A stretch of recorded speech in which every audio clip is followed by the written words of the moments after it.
Welcome to the Information Management 360 podcast, brought to you by Archive 360, the industry experts in information management for the digital age.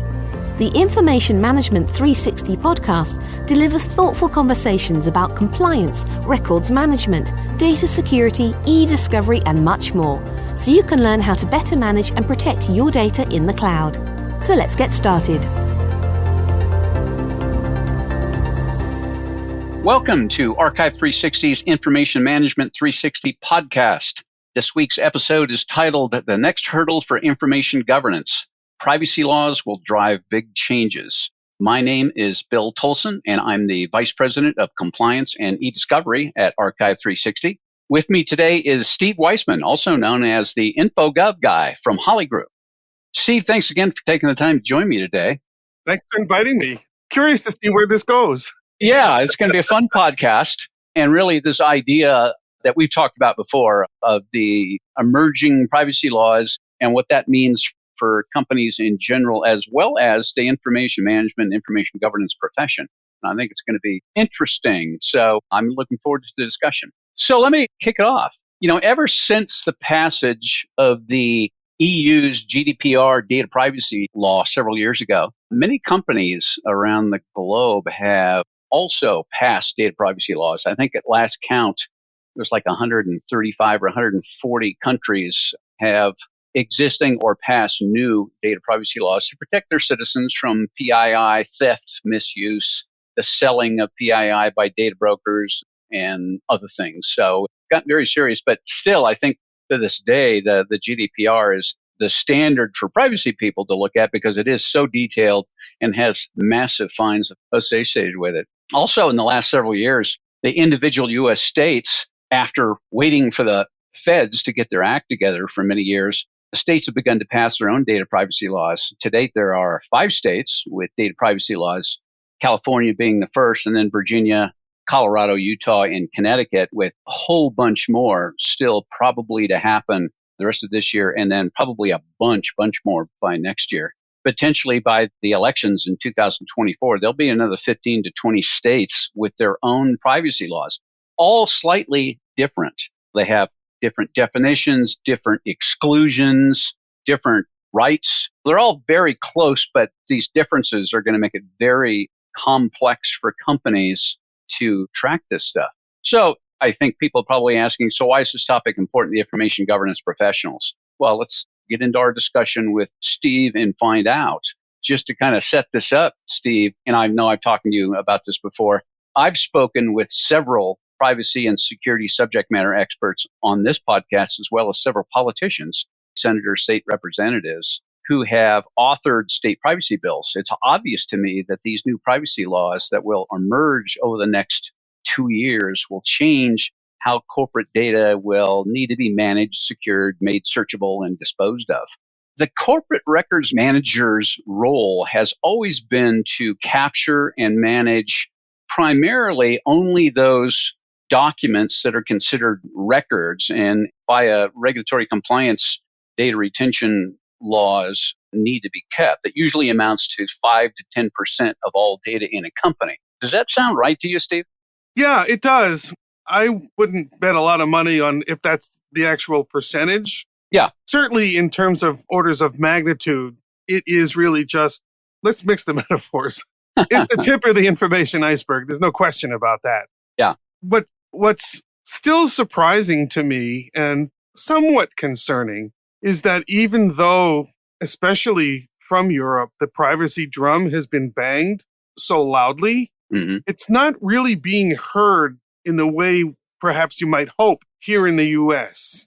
I think the attitude here is, and not necessarily for records people per se, but overall it's like, well, we'll wait for somebody to get sued and hopefully it's not us, and then maybe we'll do something. Yeah. I mean, the GDPR in the first couple of years wasn't very actively enforced, but in 2021, they really picked up enforcement. And I think for the year 2021, there was €1 billion worth of fines assessed. So they started finally to pick it up. And I think California will probably follow the same general idea of waiting a year to get real active in it. But in my mind, in my consulting days, I was in lots and lots of businesses, and you found that there was a minority of the data being managed mainly for regulatory compliance, but the rest of the working data, which is actually controlled by individual employees with no real visibility by IT or others.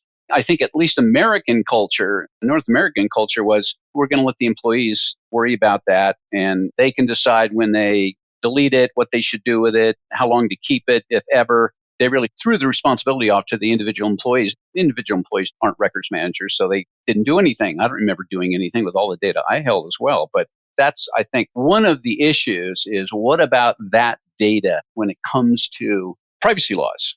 And people might be asking, well, what the heck does that have to do with privacy laws? Well, a lot of this data, this working data and spreadsheets and PowerPoints and all kinds of neat stuff, some of it could have what the state laws are highlighting as personal attributes, PII, email addresses, descriptions, addresses, these kinds of things that when a data subject, a citizen, say me, I send an email to Archive 360 saying, I want to know what kind of data you have on me. They're supposed to report it. They have 15 days to say, well, we don't know who you are. We don't have any data on you. Or here's the stuff we have. And usually a company is going to go to their IT group and say, run a report. But what about all of that data sitting on employees' laptops and workstations and cloud accounts and all that kind of stuff? That, I think, is the crux of at least my suggested problem. Steve, what do you think? I think that encapsulates it very well. My issue with all of this is that the only real motivator is the fact that these privacy laws now exist. And the problem with that is, I'll put this in air quotes because I don't want to paint the world with a single brush, but nobody cares. And even when you look at the fines, when you aggregate the number the way you did, it's a very large number and it ought to capture people's attention. And what I mean by people is not the folks pulling information off their hard drive or even their office's shared drive, but the ones further up the chain who ought to know better. For big companies, the fines aren't big enough, in my opinion, to be more than a cost of doing business. If you look at it on a per individual basis, yeah, it costs. Okay, we can live with that. So as things roll out here in the US, a big part of me would like to see these laws not only have teeth, but big scary teeth. If we really want to be serious about it, then we have to make it actually hurt when there's an organization that's playing fast and loose with personal information. Now, let me qualify that a little bit because that makes it sound so nefarious. Like organizations are setting out to suck all the personal information they can get out of me and then do something with it that Yeah. In a lot of cases, what I see, here's one of my favorite examples. I was getting a briefing with a vendor and they were running a demo and it was just our group. Okay. So it's not a big public thing. It wasn't a webinar at a conference or anything like that, but they showed a sample document and it happened to be an actual document of the sales rep that was doing the demo. I forget what it was. It was a 1099 or it was a W-2 or something. And there it was in all its glory with his name and his address and his social security number. Oh, wow. What had happened was, in building the demo, they asked for a sample document just to test it and make sure it worked. Mm-hmm. So the guy said, here, use mine. And it stuck. They never swapped it out. They forgot. I don't really know. So I think it's important to point out that in a lot of cases, there was no evil intent. Right. But it still happens and it's still problematic. And in this day and age, there are really good tools available, not only to help prevent it from happening, but to fix it after the fact. So what's the motivator for fixing it? Maybe you get sued. How much does it hurt? Is it worth it? If it's going to cost you, I don't know, I'm making up numbers, $100,000 because you're not Google, or $500,000, but it's going to cost you $1.5 million to put in a system. Again, I'm making up numbers, but it becomes a math equation, I guess is my point. Well, you need to do an ROI measurement. And part of the ROI is negative hit to brand equity, all kinds of things. But in the various privacy laws, including the ones in the state, I mean, the fines vary. All the way from, in California's, it's $2,500, but it's $2,500 per instance. Right. So if you suffer a breach of PII and the PII was not encrypted and there was 10,000 items or data subjects within the breach data, then it's 10,000 times 2,500. that's where if you're looking at individual types of things, and you touched on it a little bit right there, some of the laws, not many of them yet, but some of the laws have what's known as a private right of action, which means the data subject, me, can sue the company separately. Now, if many of the state bills, they set up enforcement with the state attorney general, so individuals can't sue. The attorney general has to decide whether they're going to place fines and all that kind of stuff. But the fines do vary. In Colorado, the state I'm in, the basic fine is $25,000 per instance. That can get costly as well. But I think what can happen, and they've started to notice this in the EU for the last couple of years, is with this idea of the right for an individual to know what data a company's holding on them, how it's being used, and eventually the right to have the company delete it all, the right to erasure. And the problem, and I've talked to European attorneys about this, the problem is if IT in your company isn't managing all of the data, stuff on my laptop, on workstations, and all that other kind of stuff, then how can they search and find all instances of Bill Tolson's PII and delete it and say, yeah, we did it, when there could be stuff on all of that other machinery and computers? I think that's what I was posing as a potential problem. Well, not even a potential problem, it's a real problem. It is a real problem. And in fact, as you were saying that, I just written a note to myself with exclamation points and lots of pretty colors. Right there is the intersection between all the privacy stuff in a microcosm and information governance in general. Yeah. Because if you're not managing information in general, you can't know.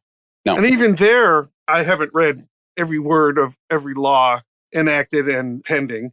I'm curious to know how they're written too. Is it you make reasonable efforts, whatever that means, or all the information you can find when you're responding to a DSAR, or is it every mention everywhere from any time? And if it's the latter, then yeah, you have a problem because you don't know. And that's true even if we start from a different angle and come at it from the perspective of records managers. They have the same problem because there are multiple copies of quote unquote records very frequently in most organizations, even if they're just review copies or drafts.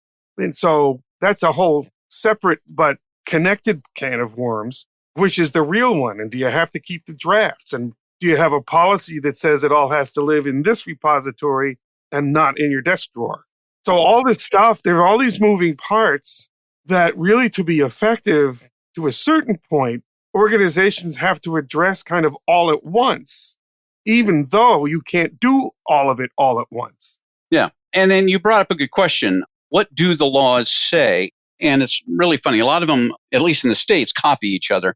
They aren't that different, but they do make subtle changes that change the whole thing. But on the security side, they'll say a company must use reasonable security practices to protect the PII, which is a ridiculous thing to say.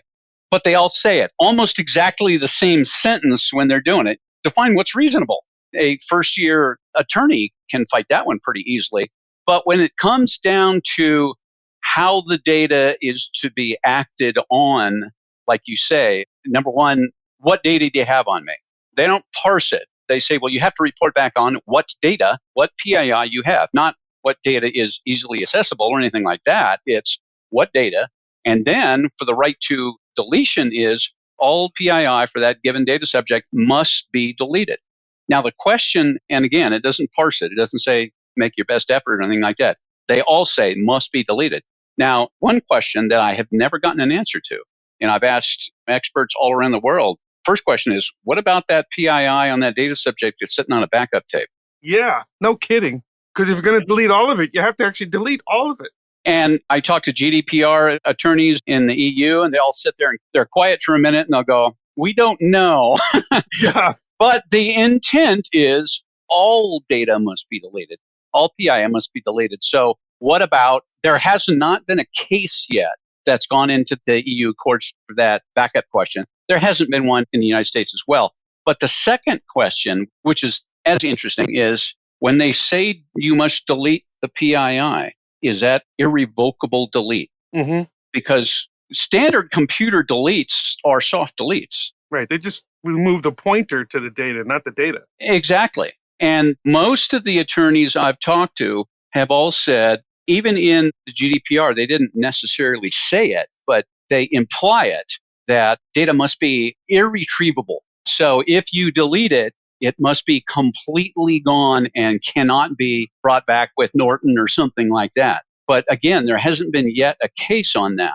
But I think the backup question is really interesting. But, the whole idea of, and we've already touched on this, but again, the whole idea of, well, if the data subjects have these rights, then probably that means that information management, information governance professionals are going to have to be involved in helping companies manage all of the data. We've talked about this before. That's going to be a huge cultural shock, I think, to employees.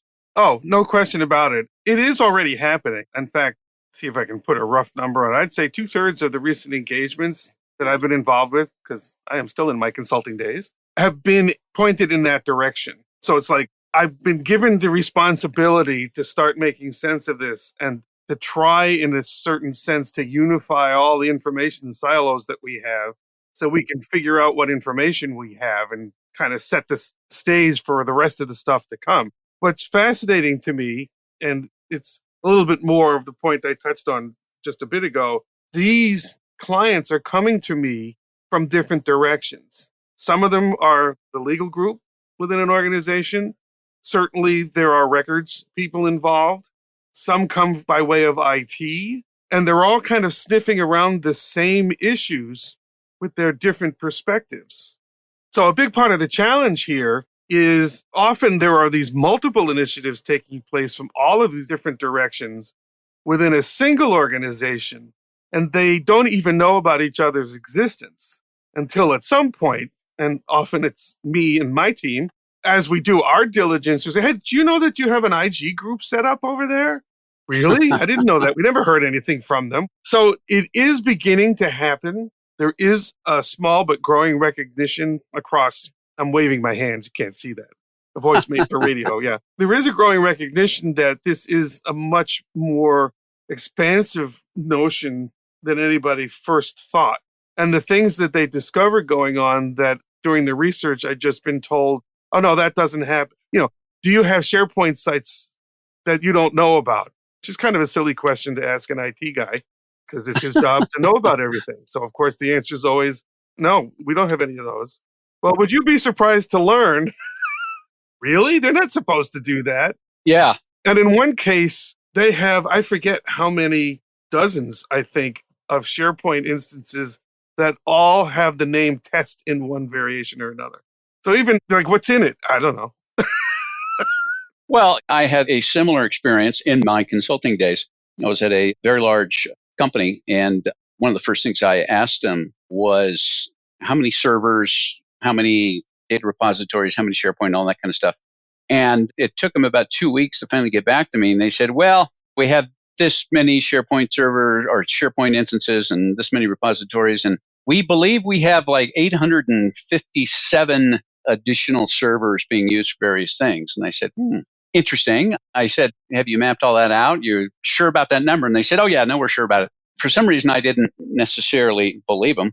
So after another couple of weeks, I had tracked down and determined they had 5,000 servers instead of 857, that they had no idea what they were even doing, if they were being backed up or anything. So this is going to be a monumental challenge for companies and for information governance people because they're going to be pulled into it.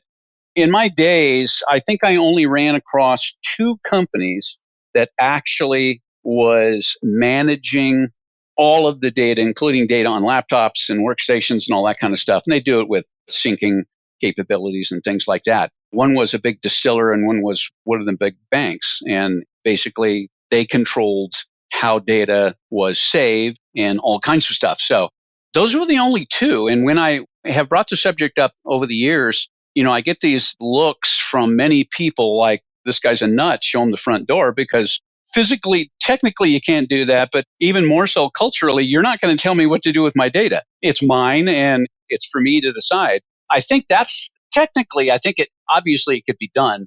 I think in my mind, it's going to be the pushback from old hand employees that have always had control of the data. And they go back and reference it a lot and all those kinds of things to look at it and say, well, gee, this data might disappear one day and I might not know why. Yeah, and it's funny. Once again, you articulated what I was writing down, the notion of the culture change. I mean, we started with sort of the cut and dry, where are we with privacy regulation, blah, blah, blah. And we quickly have launched ourselves into the broader universe of people. Yeah. People are a pain because this is how things have always been done. I've been here 40 years and da-da-da, and you're exactly right. I'll give you another example. More true stories. We were helping do the diligence, and actually the client found this before we did.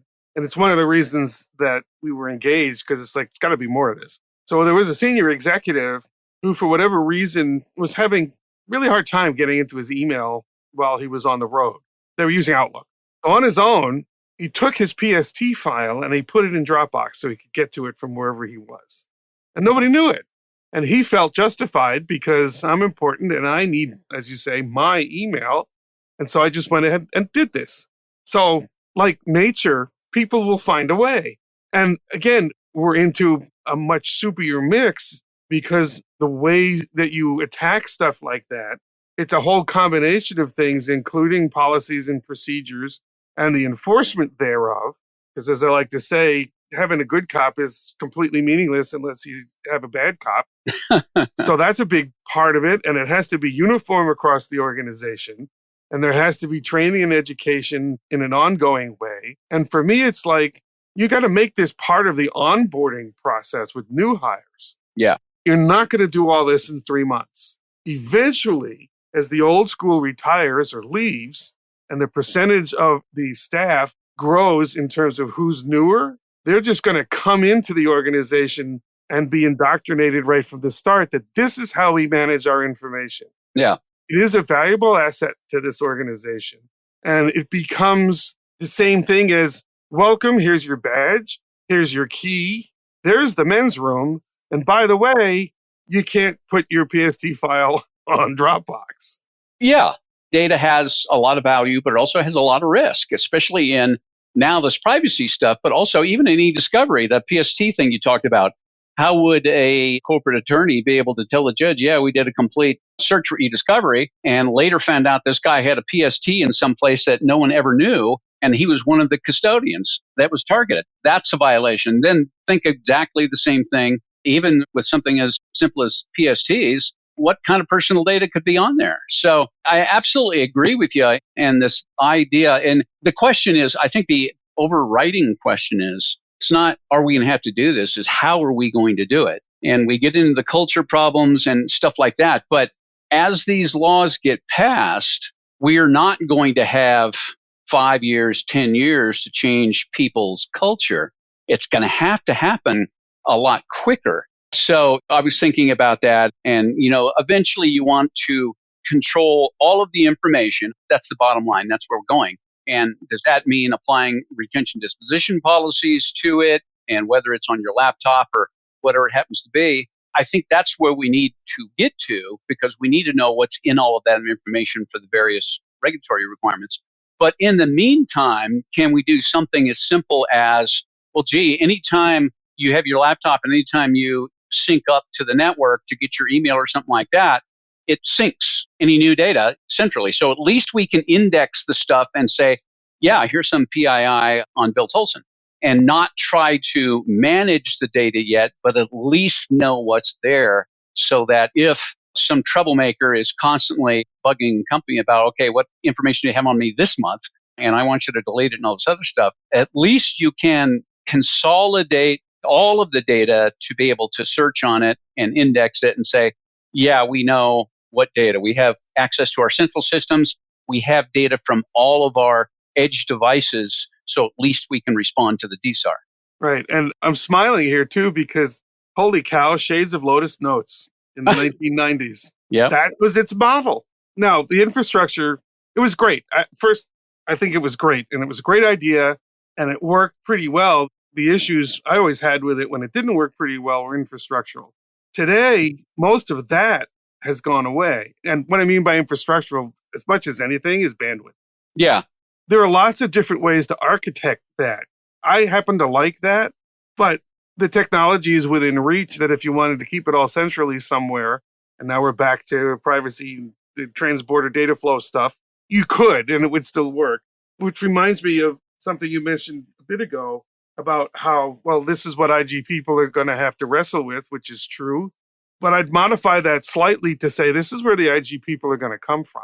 As organizations realize that they have to deal with this on all these different levels, they're going to need a lightning rod. They're going to need some single point of coordination that, in my mind, is the IG person, fairly senior person with a team eventually to keep track of all these moving parts. Because right now, generally speaking, I don't think most organizations have an IG people, and they're only just beginning to recognize that there's a thing called information governance, which they may not even call it that requires them to start looking around them and say, holy cow, we have all these SharePoint sites. And especially since COVID, when working from home is no longer a weird thing to do.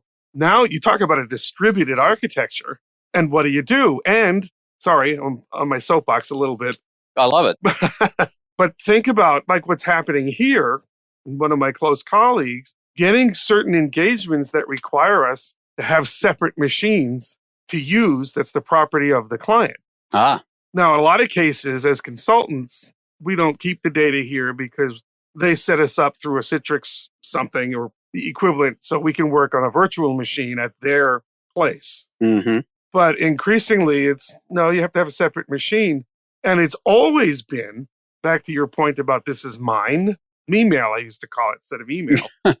Never were we ever supposed to be commingling our personal information and our company information on the same machine. Because if it came to it and there was a lawsuit, they needed the data on your machine. You don't have your machine anymore. And nobody cares that your banking information is on there and your Quicken and your life insurance, all that stuff. Yeah. And I look at myself as the typical test case because I'm guilty and have been over the years of violating all of it just for convenience. Sure. I don't want to be in the cloud. And yet I got in the cloud because I got a new phone and I wanted to sync my calendar from my desktop to the phone. And the only way to do that was to put it all in Google Calendar because they both talk to that, but not each other. And I didn't even realize I was in the cloud. I was just trying to sync my calendar. The thing you just talked about with mixing your emails and e-discovery, when I would go out and do e-discovery consulting, we would tell the employees of the companies that we were working in, you should never mix your personal and your business emails, even if they're like a Yahoo and a Archive 360. Because if you sent business stuff home to your personal email account so you could work on it over the weekend or something like that, and that comes out in a lawsuit, then all of a sudden your personal accounts are open to the opposing counsel, and they're not very nice. So all of a sudden, they're tiptoeing through all of your personal emails and attachments and everything because you mix the two. Right. And what else might there be? Exactly. And you mentioned in distributed architecture or distributed kind of use model because of COVID and everything, and I don't think we're going to walk away from that. That also obviously increases the risk for data theft and ransomware and all kinds of other things. So data security becomes a much more costly, much more risky problem if it's not being all managed. Right. It is sometimes very hard to separate, again, air quotes, security from privacy because the steps that you would take to help boost both are overlapped. And equally critical, part of the difference is, of course, you talk about security, you're also talking about, is there a padlock? Does the door lock where the servers are? Yeah. Is often not the case. Mm-hmm. You wouldn't be surprised to learn, but listeners might. And it's just so simple. And then it brings you into things like, what if there's an issue and business continuity and disaster recovery, like, oh, the records room, it's in the basement. It's like, well, that's great, but you're in South Florida and you get hurricanes and floods and things. Or what if the sprinkler system breaks? You can't have the boxes in the basement. No. I know it sounds ridiculous. And I know it seems like we're a long way away from where we started with the privacy, but hopefully folks can see the connective tissue. Yeah. How it really is one large mess. The metaphor that comes to my head is like the world's largest ball of string, Mm-hmm. except you've got multiple threads of strings. Yeah, it's good for you to bring that original topic back up because that is the whole privacy question is what's going to drive this need going forward that companies, organizations are going to need to manage all of their data. And that's a massive task for those who haven't thought about it or haven't gotten too far down the line. We, over the years, have developed a reference model, which I mentioned not as a commercial. I won't even tell you the name. If somebody wants to, they can find it on our website. To try to simplify it a little bit, we've sort of drawn overlapping circles in 4 directions, one of which is organizational change, which we talked about right at the top, because we got to get people on board with it's not your data and changing some habits, right? Even though it doesn't necessarily mean changing the way they work. They have to think about it a little differently. We have a ring that says process change, because sometimes during the course of this, if you're really doing the investigations properly, you're going to find processes that are inefficient. And you're going to find stubs that don't lead anywhere. They're there because it was that way 20 years ago. I do all this and I print a report out and I send it to Bill. What does he do with it? I don't know. I just sent it to him. Why? Because they told me to. And then you talk to Bill. He says, you get this thing from Steve. Yeah. What do you do with it? I throw it out. I don't need it. I never asked for it. First, Steve who? And then I think I threw it away. Yeah. So the process piece can be important. Generally, you find stuff. There's a collaboration piece. So earlier on, when I mentioned drafts of things, a legal brief or a marketing, whatever, helping people not only work better through the process, but work better together is a piece of it. Teams right now is a nightmare for organizations because the back end is SharePoint and half of them don't realize it. Yeah. And the stuff in the chat, is that a record? At what point does it become a record? I have clients that absolutely forbid its use because they don't know what to do with it. Exactly. And the last piece, of course, is the technology piece. Because at the end of the day, you're going to need technologies really plural, to work in sync. And you're going to need to break down the information silos so that they can begin to behave as if it was all in one big box. Back to the original point of, we don't even know what we have. So how are we going to find it? Exactly. And how can we confidently say we reacted the way the law says when you didn't? You couldn't have. You physically couldn't have. That's right. Unless you're a 2-person consulting organization. Any other thing, it becomes so complex that it becomes impossible. Yeah. I heard a story. I accepted it as being true, but it could be an urban myth.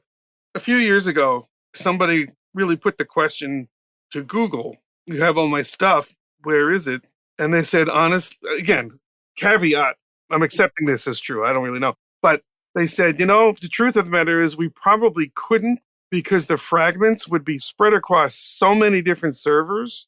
I mean, imagine how big Google's infrastructure is. I don't think we could find it all. And I thought, And there's so much of it. And this is a true story because it happened to me.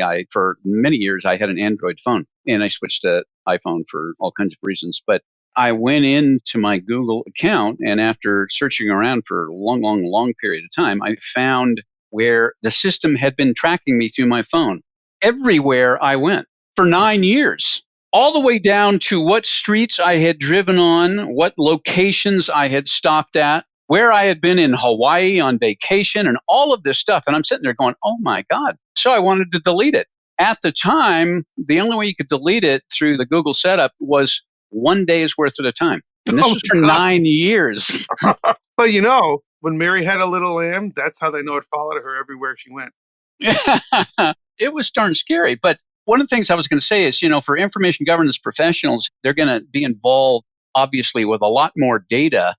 And that data is going to be treated differently because of the risk of it having PII and stuff in it. So there's going to be a lot more security around that data too, whether it's file encryption or even field level encryption, data masking, redaction. So as information governance people are going to be working with this huge and growing amount of data, they're also going to be running into these data security challenges as well. Yeah. What I always tell my clients and anybody who's willing to put 20 people together in a room, you don't have to be expert in all of it, but you have to be conversant. Yes. And you have to know enough about it so you know who to ask and who to have on the steering committee and all that kind of stuff. And be part of the steering committee or be part of the committee. Oh, yeah, absolutely. If you think about the oddball metaphor of multiple strings rolled up together and on the side of a farm in Iowa somewhere. Or in a salt mine somewhere. Yes. At some point, somebody has to take control of one end of all those strings and get the right people to help untangle them so that they can be addressed. How is that for tortured? Yeah. For me, that's the role of an information governance person or team. The challenge then becomes, what do you do and in what order? Which groups within the organization, because maybe you're in a big place. Again, you can't do them all at once, but we have a client right now where they have a lot of groups. They've done a lot of good work themselves already, just by the way. But there's one group that's particularly hot to try. So it's like, cool, we'll start there. And we'll get some good return of the time and money invested. And then we'll show it to the other groups who hopefully will say, oh, that's cool. Yeah, we know we need to do something. Yeah, we'll be next. So as a consultant, a lot of the time we spend is figuring out the roadmap. The steps when you make a list aren't really that complicated. Here's a commercial. You can get it for free off Holly Group website. It's 5 steps to doing information right. There's no great surprises there, but the devil's in the details. And it can be very challenging over a long period of time. So how you stage it out is really important because organizations, okay, let's be honest, bosses sometimes get impatient. Oh, no. I don't want to bust a bubble. Say it ain't so. So that's not really a technical issue. My mind goes in a million directions. So let's go back to the privacy thing. Many times the boss will read something, or maybe he's just been in Europe or, who knows. And he says, this is a thing, isn't it? And the staff says, yeah, are we doing anything about it? Yeah, kind of. What does that mean? And then there's an initiative. Yeah. And then very quickly, they realize it's not as simple as isolating privacy because we're running into all these other things. And then as well, we have a lot of stuff on records. That's pretty straightforward. I never say easy, but that's straightforward. You've got financial records, you've got HR records. Those are well-defined and well-kept. And then back to your original question, Bill, what else do we have? I don't know. Yeah, that's it. No one knows. So oftentimes that's where we get involved for a lot of reasons, including people already have jobs. They don't have time for this. Right. Plus, there's a certain removal from the scene that gives us a broader perspective and let everybody hate the consultant. That's fine. Sure. That's what you get paid for. But however it happens, again, to your point, it has to happen. So maybe it's a larger company and they do have the wherewithal to do this, or they realize that records people already have most of these skills. And so they say, here, you guys do it. I'd like to see more of that, frankly, because they do have the skills. Absolutely. That's a great point. And I think quickly, technology is going to start helping out more. I mean, with AI and machine learning, a lot of this stuff is going to be automated with auto-categorization and all kinds of neat things. But there's still that next kind of thing, and that's for companies, organizations, at least in the States, to really come to terms to the fact that they're going to have to manage everything, not because it's the right thing to do, which it could be using data analytics. You could be able to get interesting information out of that. But legally speaking, regulatorily speaking, you're going to have to do it. And once one or two case precedent comes down that says, this company got destroyed because they couldn't react to a California inquiry, it's like you say, they're going to put their head down and say, well, we won't be the first one to get smashed by this thing, so let's see what happens. But eventually, like they did with GDPR and the slow takeoff, but now it's really accelerated, it's going to happen. So companies, C-level, coming to terms with the fact that, this isn't a choice.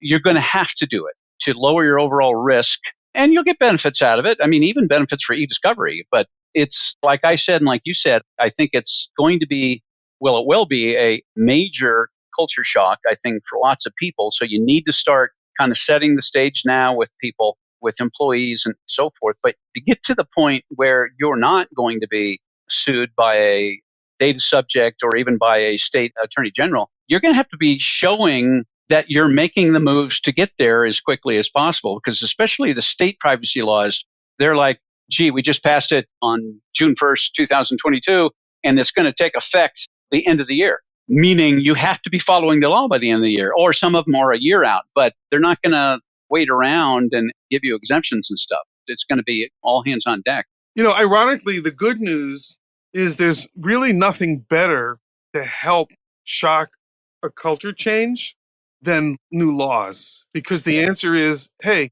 don't blame me. We have to, because the law says so. It's like with a sibling, right? Yeah, but dad says we have to if we want to get ice cream.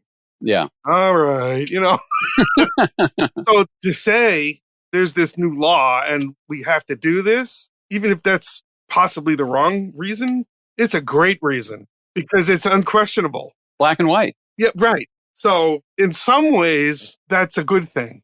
Now, I'd prefer, just the kind of human I try to be, that we do it for more the right reason, which is to take care of our citizens. I think that was, for me, the most impressive thing about GDPR. It's taken the focus off the information in the document and put it on the person. I think that's fascinating. And they centered it on privacy in general. And GDPR makes a statement in the GDPR that data privacy is a human right. That's the law. Yeah. And a lot of people don't realize this, that it does apply in the US. Exactly. If nothing else, if there's a EU citizen doing stuff in the US, guess what? It qualifies, even though the transaction was US based with a US based company, blah, blah, blah, blah, blah.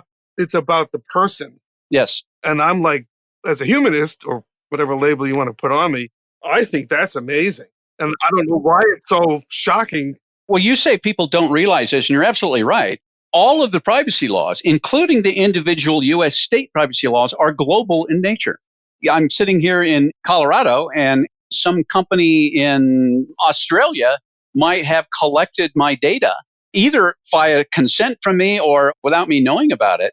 They're still subject to the Colorado privacy law, just like the EU citizens are protected and the Utah citizens are protected and all the various state laws. And nobody realizes these things are global.